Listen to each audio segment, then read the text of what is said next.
पालेभाज्यांना भाव मिळत नाहीये आणि त्यामुळे शेतकऱ्यांनी संताप व्यक्त केलेला आहे। संतप्त शेतकऱ्यांनी संभाजीनगरमध्ये भाज्या रस्त्यावर फेकल्यात।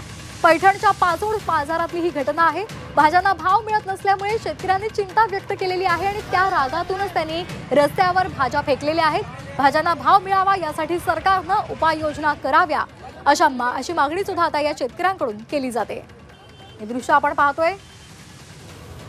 या संदर्भात अधिक माहिती घेणार आहोत आमचे प्रतिनिधी विशाल करोळे यांच्याकडून। विशाल, संताप अनावर झालेला आहे आणि त्यामुळे भाज्या रस्त्यावर फेकल्या जात आहेत। काय नेमकी शेतकऱ्यांची मागणी आहे? अगदी खरं आहे। ग्रामीण भागात सध्या सगळीकडेच हे चित्र दिसते। भाज्यांचे दर प्रचंड पडलेले आहेत आणि या परिस्थितीत मेथीची जुडी अवघ्या 1 रुपयाला तर कोथिंबीर अवघ्या 2 रुपयांना जात आहे। हा उत्पादनाचा खर्च सुद्धा निघत नाहीये।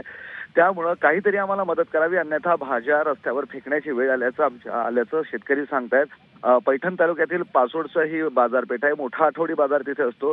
शेतकऱ्यांच्या मालाला भाव मिळाला नाही, त्यामुळे संतप्त झालेल्या शेतकऱ्यांनी या सगळ्या भाज्या आता रस्त्यावर फेकून दिलेल्या आहे। परिस्थिती अशीच असेल तर भाज्या उत्पादन करायचं कशासाठी असा त्याचा प्रश्न आहे। भाज्यांचे दर कडाडले की सगळे हस्तक्षेप करतात। मग आता भाज्यांचे दर पडलेले आहे तर कुणीतरी हस्तक्षेप करावा आणि किमान उत्पादन खर्च निघावा, अशी आम्हाला मदत करावी, अशी या शेतकऱ्यांची मागणी आहे। जी, अगदी धन्यवाद आपण दिलेल्या या माहितीसाठी।